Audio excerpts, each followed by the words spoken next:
My name is Marcia Jews. Welcome to STEM City USA's coverage of the Women of Color STEM Conference. Through all 3 days, we will be bringing you incredible interviews with inspiring STEM pioneers leading the way in industry, government, academia, and around the world. And now, please welcome our next guest. Hi, my name is Michelle Chen, and I work at the Johns Hopkins University Applied Physics Laboratory.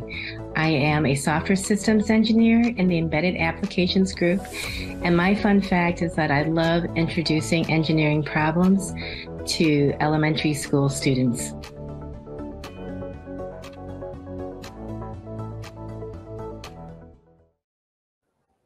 Hello, how are you, Michelle? Welcome. Thank you. I'm doing great. How are you?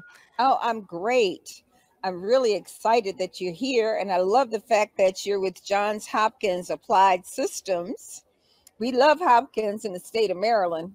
And so I love Maryland, but sorry, go ahead.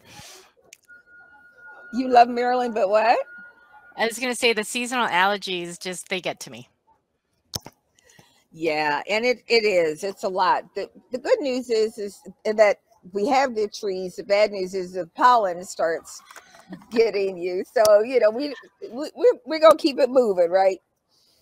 So tell us how you got involved in STEM and working at Hopkins. And when you were a little girl, what did you want to be when you grew up? Well, so when I was little, I thought I was going to be a doctor. I really wanted to do something for humanity. And when I went into college, I realized that I was really not that interested in biology, but I loved solving math problems and physics problems. And so it wasn't until my junior year in college where I switched my focus and went into engineering. I love it. And so now there are lots of areas within engineering. What is your specific area of concentration? I studied bioengineering and electrical engineering in undergrad, and then I focused in electrical engineering, specifically image processing, for my master's degree. So what does electroimaging processing mean? How do you use that with the work that you do? So I think of image processing very much analogous to how we use our eyes. And so it's interesting how the human eye does some natural processing and natural association. And so image processing takes pictures from cameras, for example, or X-rays or MRI machines and that type of thing. And we try to associate information from those cameras through image processing. Mm-hmm. And what actually brought your attention? How was this brought to your attention that this was even available? Because there's so many areas of STEM, right? Right. Yeah. Right. And so it very much was the fact that I was very biomedically focused. I did a lot of image processing in the area of looking for cancer in imagery, or looking at DEXA scans early on in my career. And it was just a natural merging of my interest in engineering problems and my biomedical interests. Mm-hmm. And so with that, I know that you have been working with young students in high school. I do. How did you get attracted to that type of program? I think it's something that I have learned as I have aged, that it's important to really provide that, what is the word I'm looking for? I'm going to say role model. That's probably the word I'm looking for. Because the one thing that I didn't fully appreciate when I started electrical engineering in undergrad was that there were very few women. And I didn't realize the importance of having that role model. And so now that I have many years of work under my belt, many years of experience under my belt, I really wanted to get out there and help motivate, help share my experiences, and to let other students, especially women, know that they are just as capable, if not more, and and I and sort of just really want to motivate them. And that's important because there are far too many young people who need the motivation and are unable to get it in either their school or their home. And so when we look to the future of how are we developing our young people to look at the competitiveness and the excitement of creating all of these processes, how do we get them focused and the leadership of cities around the world to focus on our young people and their education and their development? It's I think, I feel like there's 2 different approaches. There's, like, the grassroots approach where it is much more one-on-one, the individual gets out there, goes to high schools, does presentations, that type of thing. At APL, we also have a STEM office. Dwight Carr runs that STEM office, and so he's extremely active in coordinating, and so having volunteers from APL reaching out to communities, and especially in underprivileged areas where I feel like STEM might not be as encouraged or might not be as accessible. And so I do believe in that both approaches, the grassroots, because you can get a lot more individualized interactions that way, and then also having that larger network that Dwight actually is setting up and has been running for quite some time now. So, as we look at the future of the next generation of engineers, what will be the top 3 engineering areas that young people should be focusing on? Oh, wow. Um, so I think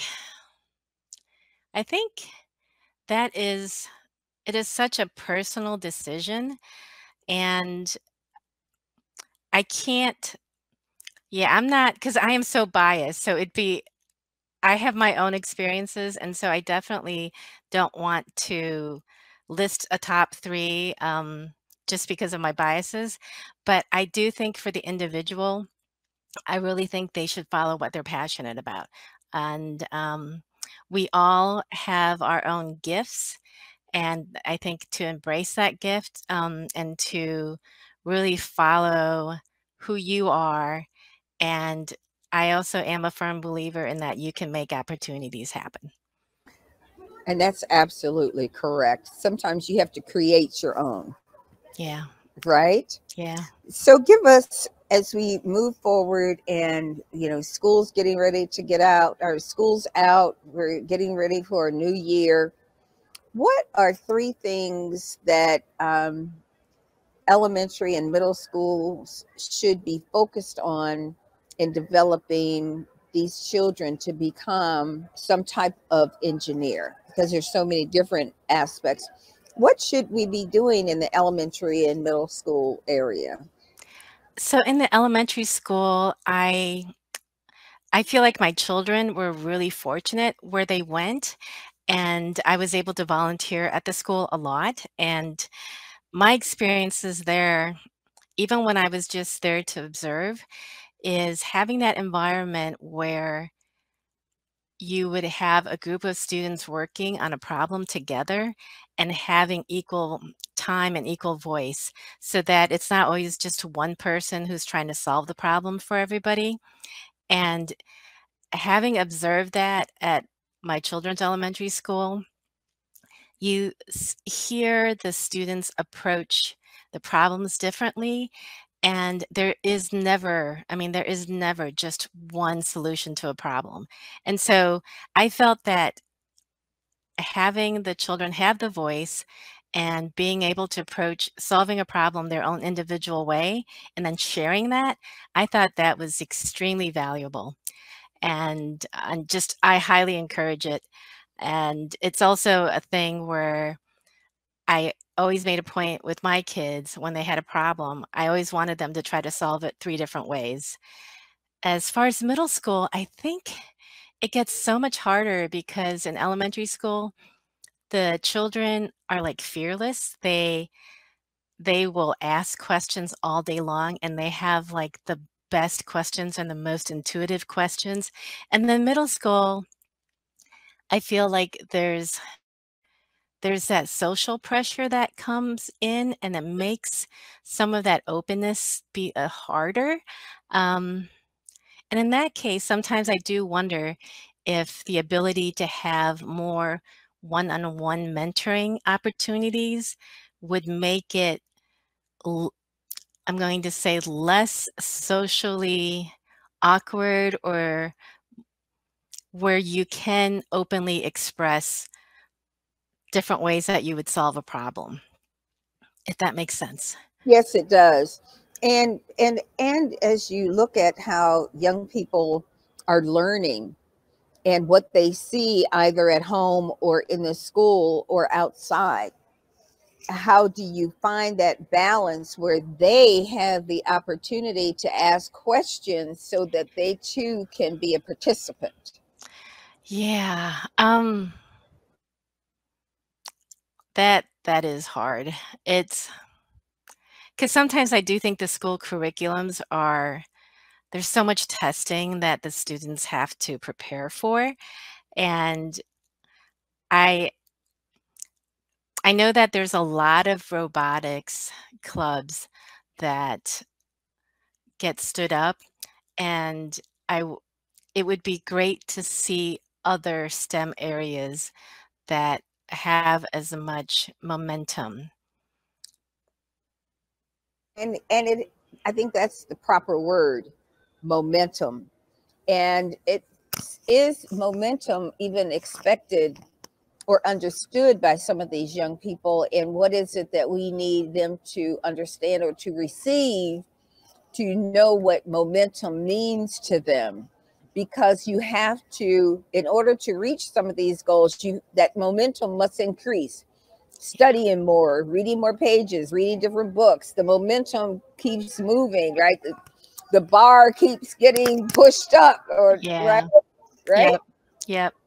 And I think, the other thing, what you just said made me think of is I would encourage or challenge everyone to not take a single thing for granted.